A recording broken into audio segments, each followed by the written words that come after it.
প্রিয় দর্শক, আসসালামু আলাইকুম। বাংলাদেশের রাজনীতির অন্যতম বড় দল বিএনপি আজ একটা গভীর সংকটে। তারা এখন এমন একটা অবস্থানে রয়েছে যেখানে ক্ষমতার কাছাকাছি থেকেও কার্যত বিরোধী দলে। সাধারণত বিরোধী দলে থাকলে দলের প্রতি জনগণের সহানুভূতি বাড়ে, জনপ্রিয়তা বৃদ্ধি পায়, কিন্তু বিএনপির ক্ষেত্রে এর বিপরীত দৃশ্যপট তৈরি হয়েছে। জনপ্রিয়তা কমছে, রাজনৈতিক যোগাযোগ দুর্বল হচ্ছে, এমনকি অনেক ক্ষেত্রে দলটি বন্ধুহীন হয়ে পড়েছে।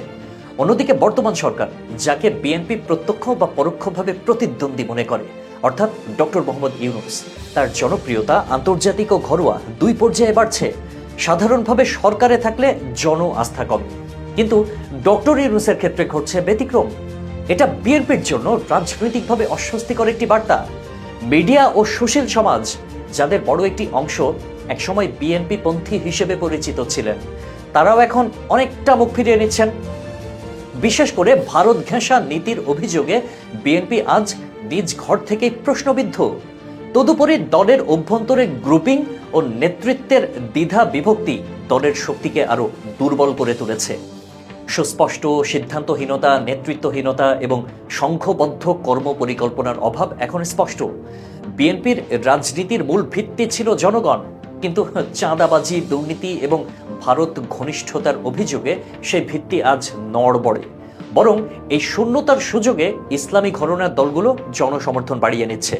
তরুণ প্রজন্ম, ছাত্র সমাজ, এমনকি মধ্যবিত্ত শ্রেণীর একাংশও এখন ইসলামী রাজনৈতিক শক্তির প্রতি আগ্রহী হয়ে উঠছে। এই সুযোগটাকে কাজে লাগাতে চাই ওয়াকার নেতৃত্বাধীন একটি মহল, যারা আওয়ামী লীগ, জাতীয় পার্টি, এমনকি বিএনপিকেও পাশে নিয়ে ইসলামী দল ও ছাত্রদের সঙ্গে একত্রে নতুন রাজনৈতিক জোট গঠনের ইচ্ছা রাখে। কিন্তু ডক্টর ইউনূসের জনপ্রিয়তা ও অবস্থান তাদের পরিকল্পনায় বাধা হয়ে দাঁড়িয়েছে। তাই তারা এখন সুযোগের অপেক্ষায়। বিএনপির সামনে এখন মাত্র দুটি রাস্তা। এক হচ্ছে জাতীয় সরকার গঠনের প্রস্তাবে ইতিবাচক সাড়া দিয়ে বাস্তব রাজনৈতিক সমঝোতায় আসা, আর দুই, এককভাবে চলতে গিয়ে আরো 10 বছর বা তারও বেশি সময় রাজনীতির বাইরের গ্যালারিতে বসে থাকা। বর্তমান পরিস্থিতিতে জাতীয় সরকার গঠনের উদ্যোগই বিএনপির জন্য একমাত্র উদ্ধার পথ হতে পারে। রাজনীতি আবেগের খেলা নয়, এটা একটা কৌশল, সময়ের দাবি ও জনসম্পৃক্ততার সমন্বয়।